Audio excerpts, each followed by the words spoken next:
welcome to the Girl Sis Ma'am podcast. Today's a little bit different because we only have one girl, one sis, one ma'am. I don't know why I put up 3 fingers.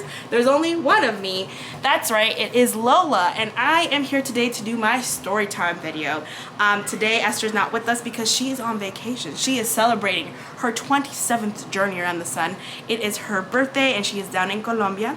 She's having the South American dream vacation of a lifetime. So happy birthday to Esther, and I love you and we care about you so much. So if you know her personally, feel free to DM her and say happy birthday. And if you don't, DM her here at our Instagram because we really appreciate privacy here at the Girl Sis Ma'am podcast. Last time, Esther talked about her almost meeting her future husband, Trevor Noah, and I'm going to talk to you about the man that I thought might possibly be my husband, but he wasn't my husband because obviously there was no ring on my finger. See, I have a really bad habit. I romanticize most men I date.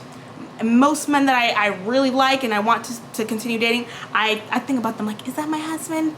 And so I'm going to talk about the time that I thought this man might be possibly my husband. I got stood up. So what had happened was, it was the wonderful year of 2017. I had just turned 22. I was 5 months away from graduating. I thought I was a woman. And so I go on Tinder and I have really battled with like body confidence, body image. I don't want to hear nothing in the comment section. You know you cute. Listen, sir. Listen, ma'am. It is rough out here. Didn't really like myself. I didn't really like how I looked like. And so I was having a hard time like meeting people and I would get anxious. And I was worried that for some reason the photos I was putting online and who I was in person were two vastly different people. And I didn't want someone to be like, you're a catfish. And so that was the anxiety that I had. So I go on Tinder and I match with this man and I thought he was so handsome. I honestly thought he was out of my league. Spoiler alert, anybody who wants to talk to you, who's like, I want to spend time with you, is not out of your league. That is some nonsense. If they're interested in you, they're interested in you. Should I be looking over here? See, this is the viewfinder and then this is the camera. I'm gonna look at the viewfinder because it makes it a little bit easier. So if I'm looking a little cross-eyed, it's because of that. So the point being is, no one's really out of your league. If they like you and they are initiating conversation, it's all fair game. So I'm talking to this man, I really do like him, and so he's like, when are we meeting up? And I'm like, never. And so I delayed meeting up with him for so long. How this man did not stop talking to me after 2 weeks is beyond me because most men are like that. They're like, when am I going to meet you? When am I going to see you? And if you're just trying to have like a pen pal ship with a man, he's not about it. They're very much, let's get to the business, let's meet up and see what's going on. But we start talking in January, we talk all the month of January, we talk all the month of March, and we call each other. We never really got on video chat. And so March comes along and he's like, so when we meeting? Like, what are we doing? I keep calling you. When am I going to see you in the flesh? And I go, okay, I cannot procrastinate this any longer. So I text my friend Yala. I'm like, oh my God, he wants to meet me. He wants to meet me. He wants to meet me. I go, Yala, he wants to meet me. And she goes, well, you got to pick a place that you're safe. At this time, I didn't drive on the highway and I didn't like driving in the dark. And 5 years later, I don't like driving in the dark and I don't like driving on the highway. I do both, but only if necessary. So I go, okay, well, there's this restaurant that's really cool and poppin'. It's like a bar at the nighttime that people know here. It's in a local town in Naugatuck. And so I go, okay, well, maybe this is the place because it's like 10-15 minutes away. I can take the back roads. I feel comfortable meeting him up there. So I text him, I'm like, hey, I'm really free this date. Can you want to meet me here? And he goes, yeah, for sure. I tell Yala, oh my God, I'm going to finally meet him. We're going to meet this date at this time at this bar really close to your house. So she goes, oh my God, that's like 5 minutes away from my house. Why don't you just stop by here and wait for him while you wait for your date? And I'm like, okay, cool, that's fine. We have plans to meet at 7 o'clock. He lives 45 minutes away. I live about 10-15 minutes away. So I thought while he's driving to us, I could just wait it out with Yala. So it's about like 5:45 and I'm real quick to get ready, okay? I get like, I don't know, like anxiety. I don't want to say anxiety. I feel like there should be another word. I get like pre-jitters for like big events and like dates and stuff. So if you say we're meeting up at 7, I'm already dressed and maked up, put on my makeup by 5 o'clock, 5:30. It's a sickness that I have.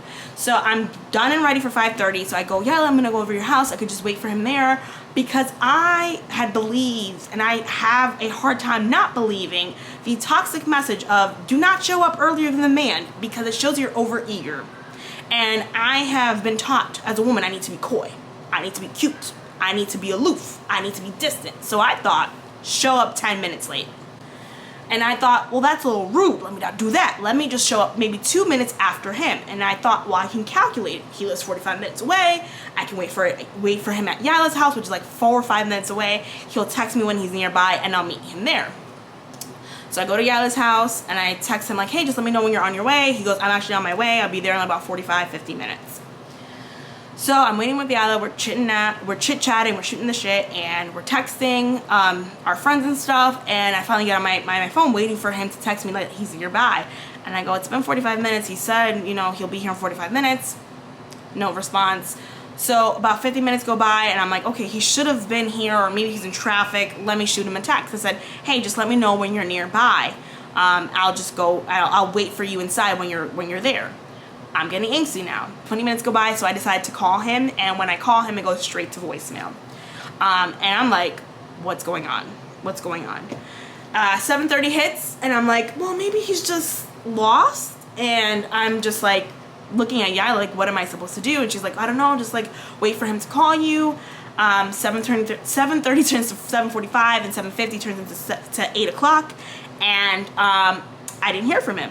So it's 8 o'clock, and the tears just come out. They commence. I'm a crybaby.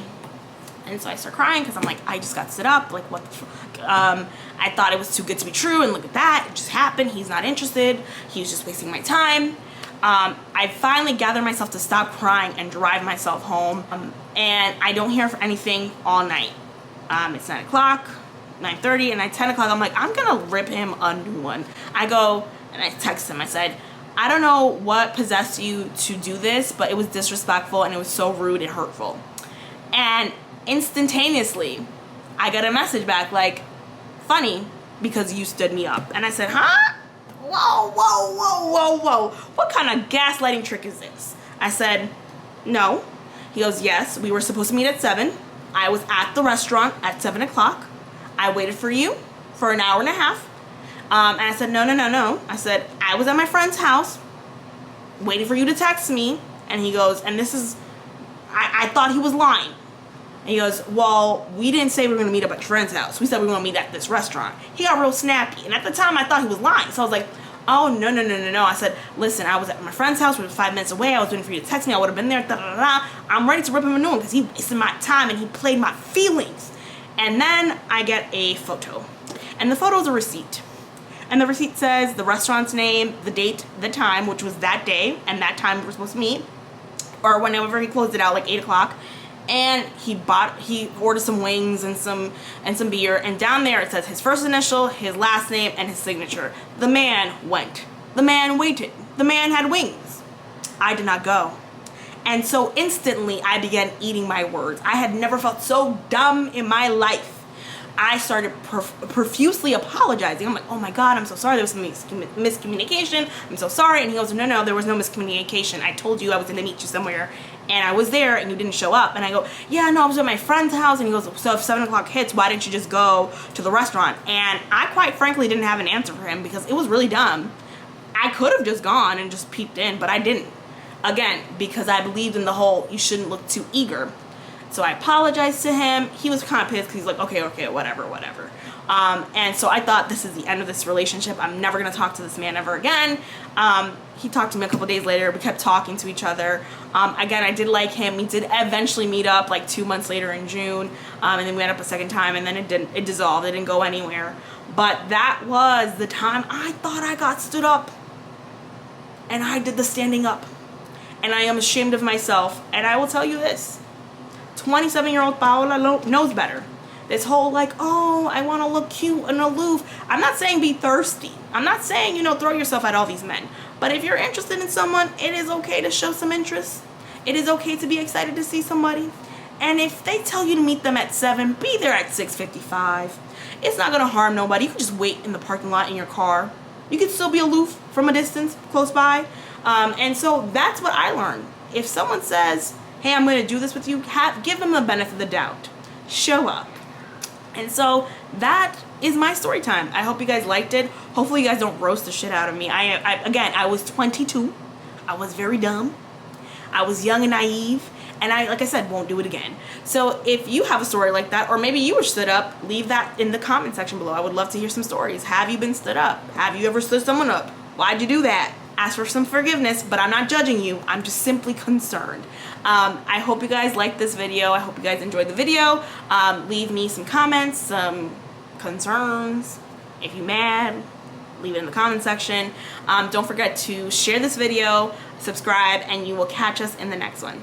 Bye.